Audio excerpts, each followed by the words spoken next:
Get social with us. Follow us on Instagram at Goodtaste TV. Hi, everyone. Welcome to Good Taste for the Soul. I'm Tangi Patton. Laughter is contagious. I mean, who doesn't like to be around somebody that's a lot of fun? Someone that makes you laugh. Well, there's a deli man in Houston whose personality is larger than life. Hollywood even made a movie about him. He's an easy guy to find because he's always at his famous Houston deli called Kenny and Ziggy's.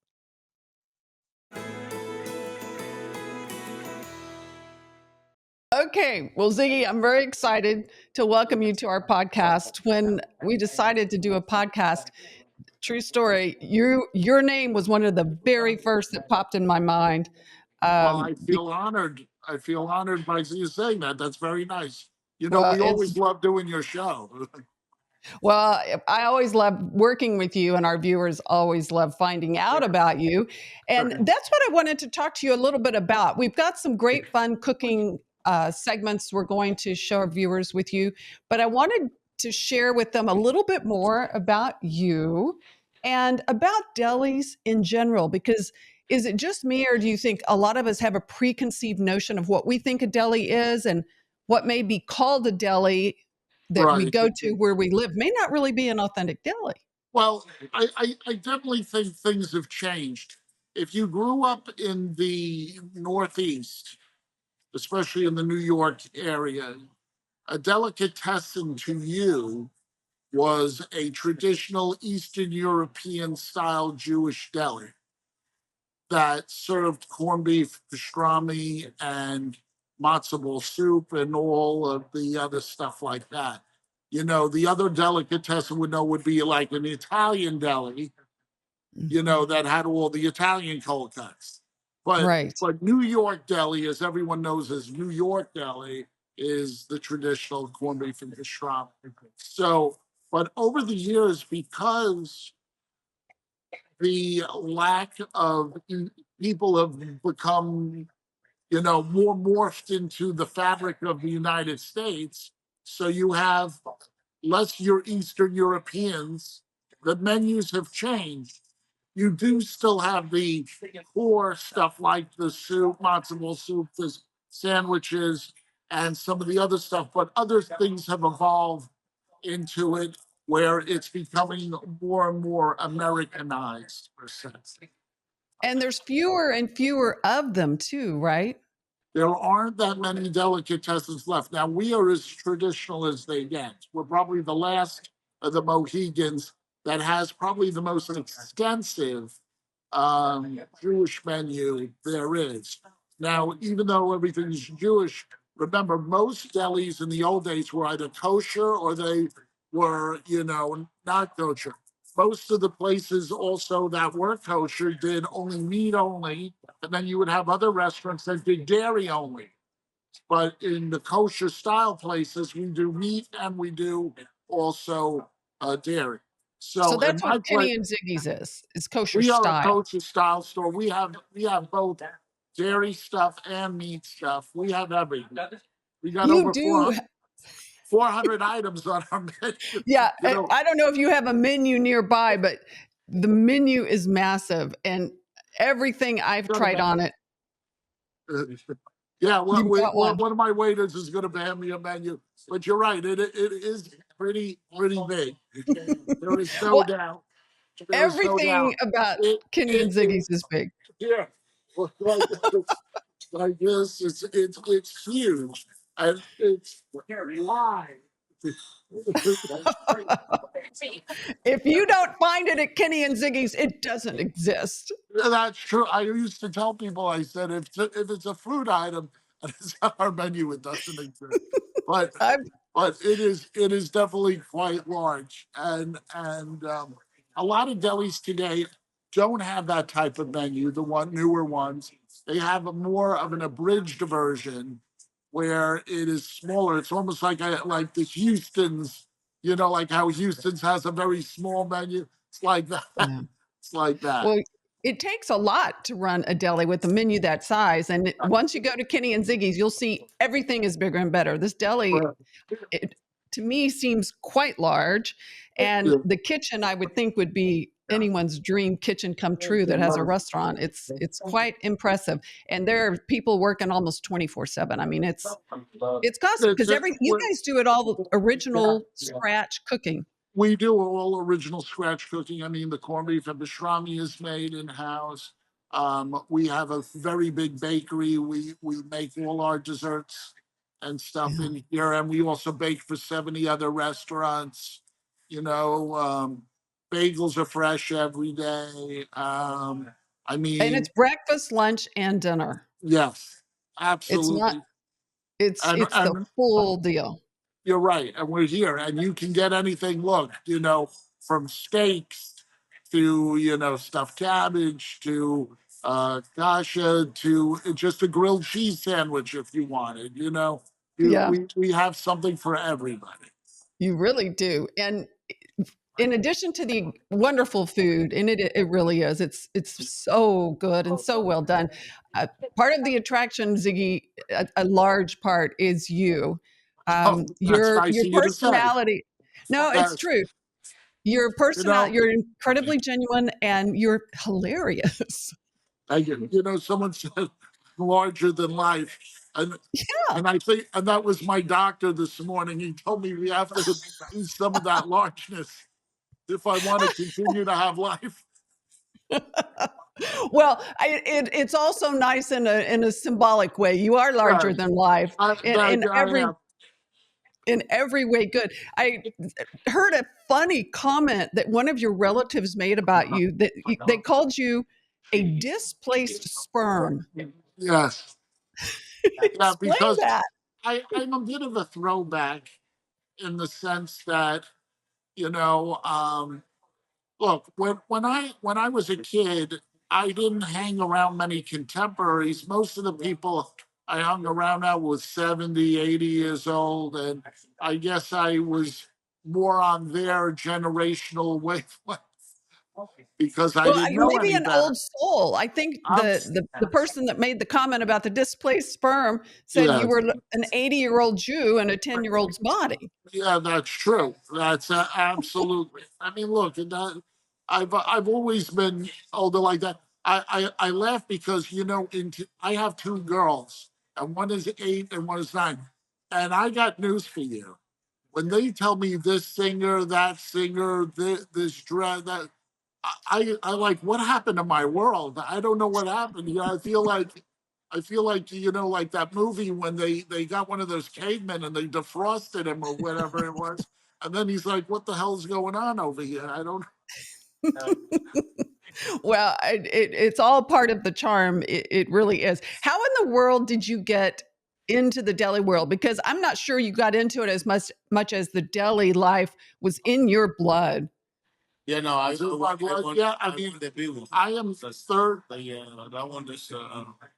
I'm third generation in the delicatessen business. When I was 8 years old, I didn't I didn't know any better. I mean, they just brought me into the restaurant, and my grandfather sat me in a booth, threw an apron at me, and said it was time to make a living. And I didn't, argue with him, and that's when it all started. Everybody worked in the store, and everyone did something. But I really like being surrounded by my relatives and being surrounded by my whole family, and it was just it was my whole world, and I enjoyed it. So being in the deli is not just a job to me, it's a whole lifestyle, if you want to say. Yeah. No, and you feel it at Kenny and Ziggy's, that you have 25, 30-year employees and Oh, uh, there's a ninety genuine love and percent of my affection. people have been with me for over 20 years. Wow. I joke around. I said when I collect people. I don't.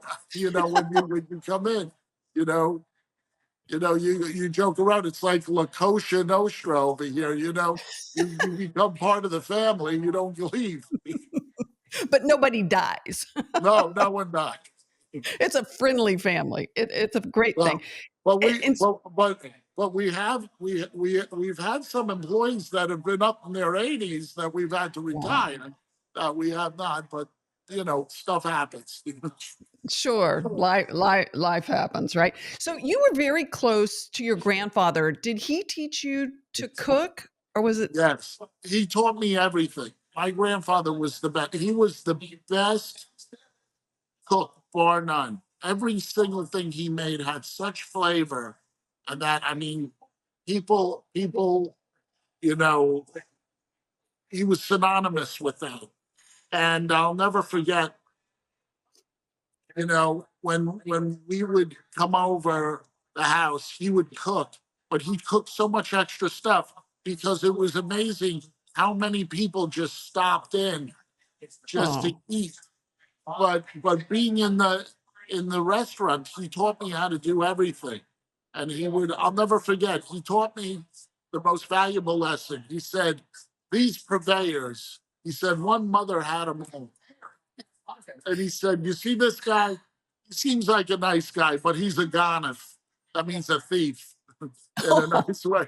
So he said, and the guy got insulted. He said, what do you mean, Max? Why would you say I'm a thief? He goes, I'm going to show my grandson. So he grabs a fork and he sticks it in the brisket and he takes a knife and he cuts it like this in the pocket of the brisket, and all this water comes out, probably about 20 pounds worth of water. They pumped it in there. He says, whoa. now Vilvey the meat. And then he made the meat, and there was like about 20 to 30% juice. He says, so what are you telling me? You're not a guy? He was right. He was, absolutely. So, you had growing up younger compared to what it is today, you had so many more colorful characters because there weren't the corporations like there are today. There weren't the Yeah. Cisco's or the US Food Service. You had all small jobbers, mom and pop businesses with people that were trying to make a living that were just wonderful characters. And I loved growing up in that world. And I miss that world because You've it's totally. recreated it. Well, Look where I have it a little bit over here with some of my people that I do business with. But I always say, water finds its own level. So I'm lucky that the water found me over here. yeah. Yeah. Well, I would think if you asked your employees, so many of them would say, this feels like family to me Oh yeah. because it's pretty Listen, apparent. we have some of my employees, their kids work here. We have Oh, that's neat. multi-generational families working. So, That's really cool. It's interesting to me too because you were going to be a chef and originally were going to the CIA in Hyde Park, and then is it true you talked your way into was it the Cordon Bleu? well, I didn't go to the CIA. That originally I was wanting to go to the Culinary Institute, but before I could even graduate high school, my grandfather passed away, and I Oh, took it extremely bad. So I was telling my mother, I'm going to quit high school and I'm going to go. And with my cousin, we're going to open up a small takeout place in Manhattan. And like all parents, education, education, you're too young, no, no, no. They said, look, my, my mother's English. She said, look, we'll take your mind off of things. Why don't we go to England? So we went to England and I met a cousin that I never met before. And he told me, he said, look, I'm going to culinary school. I go, well, if you're going to culinary school, I'm going to go too. So I found out where he was going to go. So I went there and I met the headmaster or the dean of the school. And I said to him, I said, I'd like to attend your culinary school. He says, well, that's great. He says, do you have a high school diploma? I said, no, I do not. He says, well, do you have your A levels or O levels, which is the equivalent? I said, no, I don't have that either. I said, I'll tell you what I do have. He goes, well, that. I said, I can make a nice donation to your discretionary fund. So he said, okay. So I made a donation to the discretionary fund and they squoze me into the school. Ah, And I ended up, talking my way in there and I ended up graduating number one of the class. And yeah. from there, I ended up working at two three-star Michelin restaurants called Le Gavroche and the Waterside Inn for the Roux Brothers. And you had so many famous chefs that have come out of those those things. You had, Gordon Ramsay, and you had Marco Pierre White, and we had Pierre Kaufman, and there were just so many people that went there that were amazing. So Well, I yeah. went there and I worked there for a long time, and then I also in the city. When I went to visit in Manhattan, or I would do a week or 2 weeks. I would do at Gotham Bar and Grill, or Oh, wow. yeah, or at what do you call it, Aurora. But I most of the time I was doing that. My father was delighted because he didn't want me in the deli business. He wanted you in fine dining? Yes, he did. He thought it was easier, but you know what? It isn't easier. Ooh, It's the same. It's the same hard work. Believe me. The culinary business is not a glamorous business. It doesn't no, matter it's not. what end you are. Doesn't matter Yeah, if you're making hamburgers or you're making foie gras. You're still gonna bust your tuchus over there. Listen. So that's so true. so when I was in New York, my when I was in New York, my grandfather and my father and all of them were going to the Deli Man's Association dinner. And they said, would I like to come? And I said, great. So we went to this dinner and I looked around the room and I saw all these people, you know, 60, 70, 80-year-old people, no young people at all. I said, who's going to perpetuate this type of food? I said, this is my calling. And that's when I decided that I'm there to stay back in the United States. And I said, you know what? We're going to take this to another level. That's what we did. Wow. And have you always has your deli I've been, I guess, to 2 of your locations. You've recently, well, within the last year, moved in Right. Houston. Have you always gone in big? Have I done it? Yeah, I mean, Yeah. I did it that way. My parents and my grandparents weren't as flamboyant, but yeah, that's more of my shtick. Is the bigger, larger than life portions, the flamboyancy of all the food and stuff like that. Yes, and I definitely have a much more extensive menu than they do. Yeah, you really do. You're very traditional. There's a wonderful movie that you're in called The Deli Man, and I thought it was interesting. At one point, they talk about the origins of the recipes and whatnot, and the European recipes are pretty much now just by memory of descendants, right? Because the Jewish population, almost compared to what it was before World War II, Well, almost doesn't exist. the Jewish population in Eastern Europe practically doesn't exist. You know, if you go to Italy, you can go and taste the origins of Italian food. If you Yeah, go to France, you can taste the origins of French food. To really taste the old time ethnic dishes, Jewish dishes from Eastern Europe and stuff like that, it doesn't exist because most of it was wiped out during the Holocaust. yeah, So a lot of it is memory. A lot of who I was taught by were Eastern European immigrants. Most people that are in the deli business or that they're going by recipes from either books or from a previous employee. But I definitely worked with Eastern European. My grandparents were Eastern Europeans, so these family recipes have been with us for many, many years. well, let's talk about some of the food because for those that are the traditional deli fans, I can tell you from my experience, I've done New York delis. Uh, and other delis. There's a good deli in Dallas, but I just think Kenny and Ziggy's is so outstanding. The matzo ball soup. You and I recently cooked that. Your matzo ball soup blew me away.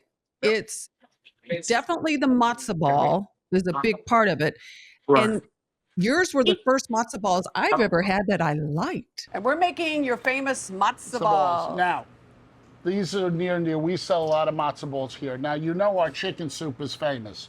We have a chicken soup contest that we've gone against many, many restaurants. We win every year. They've asked us to give everybody a chance, so they don't want us to do it anymore. But Please stop winning, Ziggy. Yeah, we won like consistently, like for the whole 26 years. Yeah. Oh, that's great. But look, what makes our matzo balls is our matzo balls are light and fluffy, but they're not so light and fluffy. They have a little bit to a bite to them, so they really make people that like a little more texture happy, and people that like them light happy too. Well, if you've had matzo balls, you've probably had more bad ones than good, right? Absolutely. 'Cause not everybody does them right. No, they don't. In fact, unfortunately, there's a lot of grandmothers that give Jewish cuisine a bad name. But we try. We try our best. We try our best to make it as tasty as can be. And we do sell over 1,000 matzo balls a day. Wow. So that's a lot of matzo balls. Whoa. So we're going to slowly incorporate some air into the eggs. It's very important. And if you really put it on the side, your thing, then you can really, really get a lot of air in them. Like so. That's going to be key in the final texture, right? Oh yeah. No. It's like even when you're making a cake, you wanna incorporate all the air that you want. Okay, so I got this all pretty much incorporated, and then I'm going to ask Moses if he can come and help me here while I'm doing it. Here, Moses, let's add a little bit of the oil first into it. Vegetable oil, Ziggy? Yes, vegetable oil, and a mixture of schmaltz, chicken fat. So we do a combination. Ah. Yeah, it's both. That's where a lot of that flavor comes from. It is. We don't use 100% chicken fat because we want to keep our customers as long as we can. Okay. We're grateful. Yes. Okay. Now what are we doing? Salt? Salt. We add a little garlic. We're adding pepper. Good. All right. And then we're going to add just a little touch of baking powder. And then we're going to add the matzo meal. Slowly, slowly, slowly. Slowly, slowly, slowly. Now, the key is not to add too much matzo meal, or you will get a very, very heavy matzo ball. Okay? So you're keeping it light. We're keeping it light. We're keeping it light. Now, you see it starting to get a little thicker. And we want to incorporate it. Okay. That's good. Now, wait, hold on. You guys have done this so many times, you can look at it and say yes or no, right? Right. The texture's good or not. Okay. Now, we're going to let that stand for a little bit. And it's got to sit for a good 10 minutes. Just rest? Rest, because the matzo meal will expand. Ah, okay. This is why some people add it so much and then it doesn't work. So who taught you the technique for these? That was like the first job I had when I was a kid. When I was 8 years old, they put me in the kitchen. They said, okay, you got to learn how to make matzo balls. And this is like one of the first things that we do. Wow. Well, if you were 8 years old, you were barely above the counter, right? Absolutely. But you know, what can I say? But it's worth it. Now you see how this is starting to firm up even more? Yeah. See, that's the problem. Oh, see, wow, you can dramatically. See it. You see dramatically. You're going to see it's going to get thicker and thicker and thicker. You watch. Just let it go, and that's it. That's why when you taste people, they've added too much matzo meal. See, so now it's getting thicker. Yeah. And in another couple of minutes, it'll even get even thicker. So we wait. See? Oh, it's not even moving now. Yeah, see? Oh, yeah. Barely any movement. Yeah, now it's good. See? Perfect. Okay, great. So now we're going to take it over by the water. All right, so it's very important to have a rolling boil on this. On your water? Yeah. And what else is in your water? On your water, this has got soup in there. So we have actual chicken soup. Look at this. Oh my gosh. Okay. This is like the ultimate chicken soup. I Okay. can see why you win every year. Right. Look at this. Okay, we ready? Oh, and smell the dill. Wow. So what do we got here? Okay, so we have the matzo ball, the noodles, the chicken from the soup, and we have the soup itself. Now, as I usually tell people, you be the richer and I'll be the poorer. Okay? And we have all of that beautiful, beautiful vegetables. Yeah, let's take all that Look out. at this. This is a massive meal. Oh, yeah. Oh Now, my goodness. Yeah, we'll put a little in that in there. It's all Gonna beautiful. make your own soup, right? Oh, yeah. Oh my goodness. All right. Is there a right or a wrong way? There's not a right or a wrong way or nothing. Just Oh go my in, goodness. you got a nice matzo ball, Some of your chicken. the chicken and the soup. Yum. Ooh, is it hot? Crazy hot? Not crazy hot, but it's hot.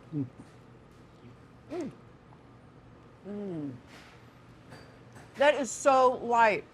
Right. And it's delicious, right? It's fantastic. got a lot of flavor to it.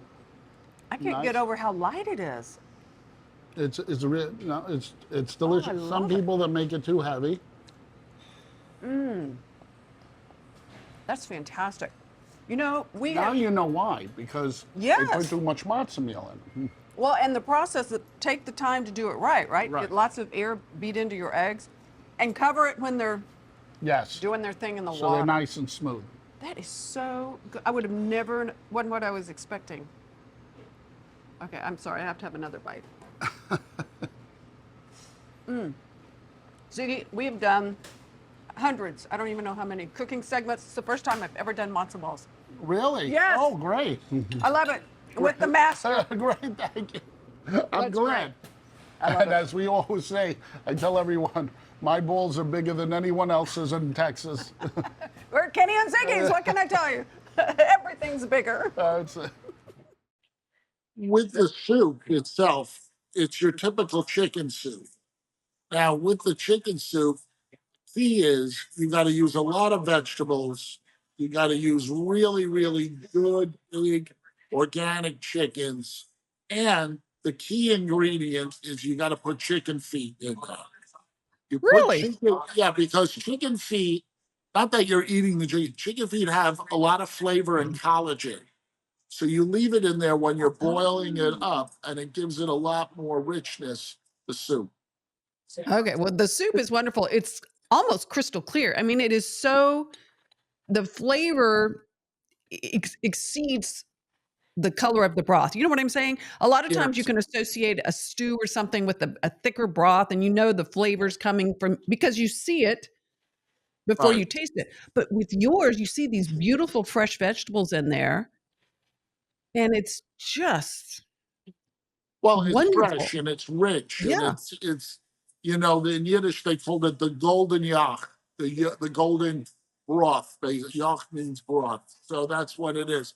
And let me tell you, back then those people they knew how to eat and how to eat healthy because think about Yes. it. Today, everyone when they want if they're sick, they need that bone broth. And Yeah. that's basically you can't get a better bone broth than that soup. Yeah. It's kind of interesting, isn't it? How the nutrition of years ago is what we probably should have stuck with the whole You time. know what? These people were smart. You think we're all smart? I don't know if we're smarter than they were. I tell you, be honest with you. No, I kind of, I think we're very, very smart, but we're not that sharp. yeah, that's a good way to put it. I like that. Some of the other dishes, you and I, and we'll see it at some point. Those stuffed cabbage rolls. You and I've worked together at least a couple of times, maybe more than that. But the cabbage rolls are always something that I absolutely love. I grew up on my mom's, and hers are wonderful. You take cabbage balls to a whole nother level. And typical Kenny and Ziggy flair, they're big. Yes, I mean, look, everything we do is bigger, but the key is the key is to find the right cabbage. We try to find basketball sized cabbage most of the time. When we don't have that, we have to use the smaller cabbage, and then we have to use 2 or 3 leaves. And when we made the other day, we had no choice. But then we like to get a combination of ground beef and veal. That's what really Wow, makes the the flavor. difference. Yeah, Interesting. and the Now, sauce. your sauce is not, when you look at it, I'm thinking tomato sauce. It's much more than a tomato sauce. So a lot of places that you see when they make it almost like a sweet marinara sauce that is not Mhm. real stuffed cabbage. It's not stuffed cabbage. It's just basically a sugary tomato sauce. Yeah, That's not what it's supposed to be. It's a yours lot more has more it's a lot. savoriness. It's savory and it's got the sourness and it's got the sweet. Yes, There's more layers to it than there should. that's the key. The layers of flavor are so Right. interesting. And then you've Right. got that delicious veal and ground beef Oh combination. yeah. That's good. Your sandwiches, everything's bigger at Kenny and Ziggy's, Yeah. are massive. Well, I mean, listen, they're massive because, we don't want anyone to go hungry. God forbid I would never sleep at night. There's But no worry about that. but no, to make good corned beef and pastrami, you have to cure it properly. And it cures for about 45 days.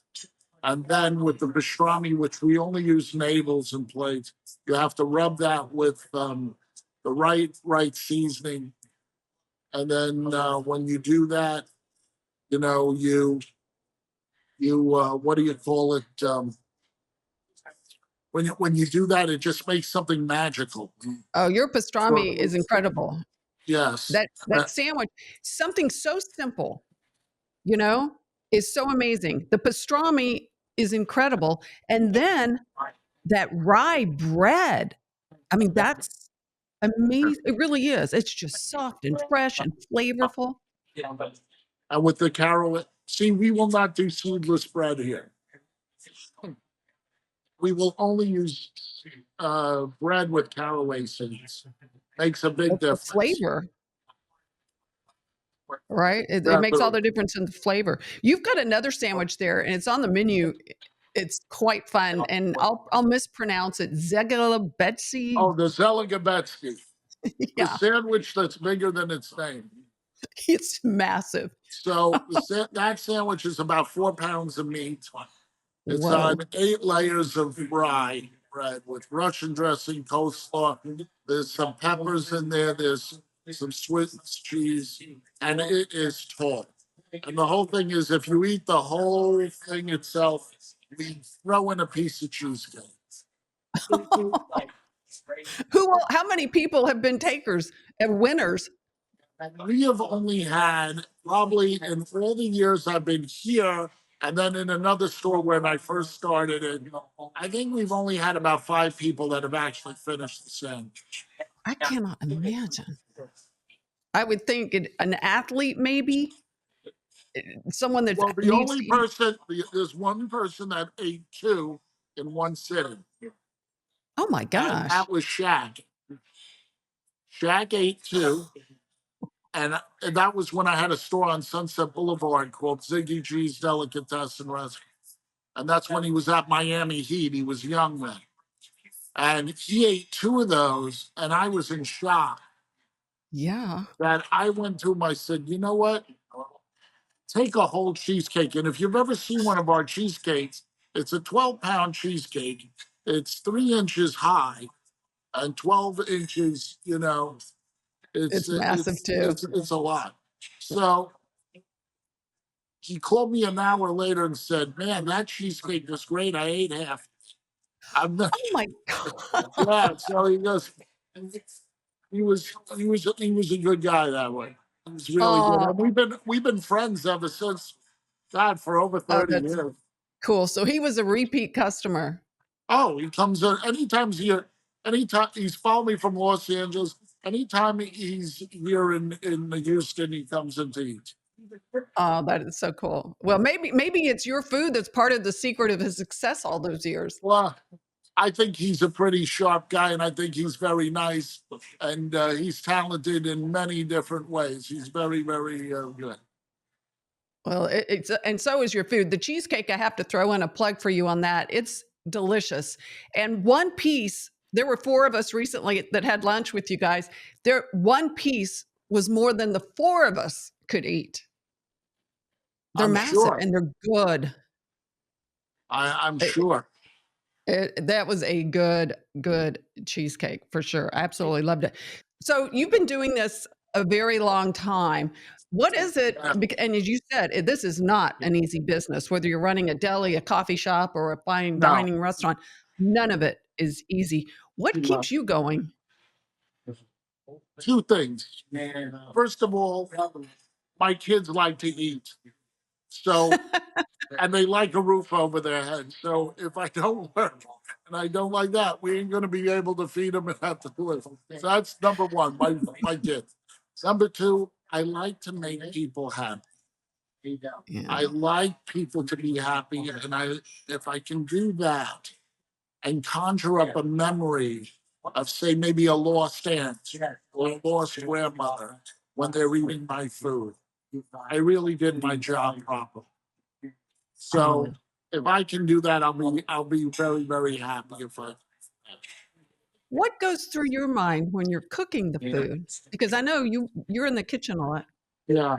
When I cook and do development stuff in the background, my people laugh because I put klezmer music on, which is like the Jewish version of banda music, which is the Mexican style thing, and they laugh because when I listen to that and I cook, I can feel the whole diaspora when I am cooking. So it's I guess it's like if you saw Isaac no Yitzhak Perlman on a violin, and they're closing their eyes and they're doing like this.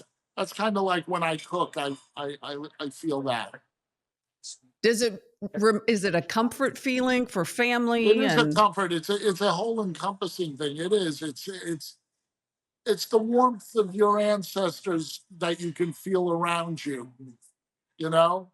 yeah. It's kind of it's you know it, it's on so many different levels when you do that, because when I cook, it's not like how cooking, like people are cooking. You see these chefs, I'm cooking, it's an art form. It's not an art form for me. It's Some people might think it's an art form, but for me it's about keeping tradition. It's about keeping a thing about family, a thing about warmth, togetherness, all encompassing, and it just happens to be in the food.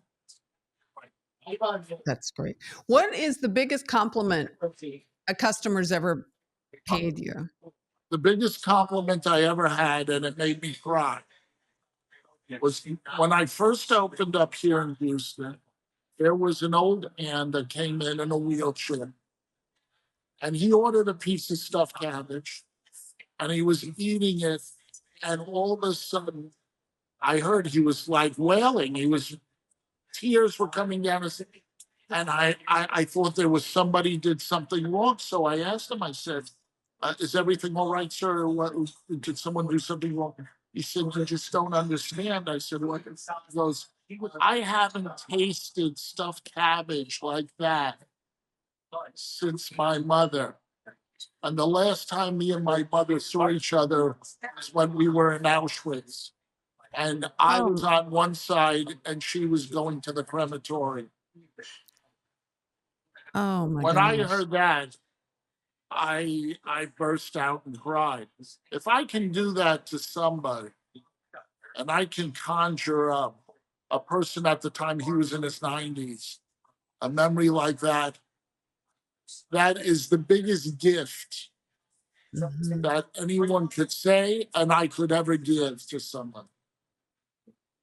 Well, I think I speak for a lot of people who know you and dine at Kenny and Ziggy's. You are certainly a gift to all of us, and I mean that. You do a lot for the community that nobody knows about, and it's a real blessing to me to know you, sir. Truly. Angie, listen, that is so nice of you to say, and I appreciate that. And I appreciate all that you do because you do a lot for a lot of people too, especially all these other restaurants in town, especially up and coming new places. Person like you really helps them get on track and gets the word out so people can try their foods and stuff. Well, we have a great team, and luckily, we all like to eat, so it all works out. you And know, I who, want to who mention. who doesn't? That's why I'm larger than life over here. Well, food is definitely a gift from God. The first miracle I think Jesus ever did was turn water into wine. So Right. we're in Um, we're in good you know, company. I can't I turn want to water into tell wine, but I can certainly make chopped liver. boy, can you something I normally wouldn't like, but yours is good. Yours is really good. And I wanted to let people know before I forget, you can get your food. You guys do it, sell it, ship it all We over, ship it right? nationwide. You can go to goldbelly.com or you can go to www.kennyandziggies.com. And if you press the button, we schlep nationwide, we can send it to San Antonio, to Austin, Dallas, anywhere else, Louisiana, Kansas, you name it. Or believe it or not, we send so much stuff up back to New York and Los Angeles. It's not Oh, even funny. funny. Yeah. Oh, how funny. They want the real deal, Yeah, Ziggy. listen. What can I I tell love you? that. It is what it is. Well, it's well worth it whether you make the trip to Houston. Absolutely, go to the restaurant because it's an experience in and of itself. But it's great to know we can order it online too. I think that would make the perfect gift. Truly, Oh, it something. is. And listen, if someone's not feeling good, who doesn't like some good soup? Oh, you can ship that. Oh yeah, you can have the matzo ball soup or the kreplach or mushroom Wow, barley or vegetable, anything, split pea, you name it. wow. And I should tell everyone you speak Yiddish, right? Yes, I speak Yiddish fluently. Unfortunately, I don't have too many these days. But for some reason lately, I've been meeting a lot of Yiddish speakers lately. So Ah, it's good. So I don't know why that, and I'm talking old, very old, but I've been using it a little bit more lately these days. well, I love it, Ziggy, and I do love you. Thank you so I love you much too. for Be spending well. the time together. And I want to cook with you again real soon. Oh, anytime. And we say in Yiddish, "Sei gesund." That means you should only be well. Oh, You I got it. agree. I I like love. that. A zagazoon to you too. Is that That's the right way? fantastic. All right. Okay. Bye. Thank you. Oh, Oh, please, please, thank please, you so much, please. Ziggy. All right. I'll come All in right. for lunch Bye. soon. Okay. I hope you enjoyed meeting Ziggy. He really is a character. If you go to Kenny and Ziggy's, look for him. He's usually there. You will be laughing in no time. And the food's fabulous. And how fun is it that you can order it and send it all over the country? Who knows? Maybe even all over the world. I love Ziggy Gruber. He's a great guy. Have a wonderful day, everyone. Till next time, cheers to good taste.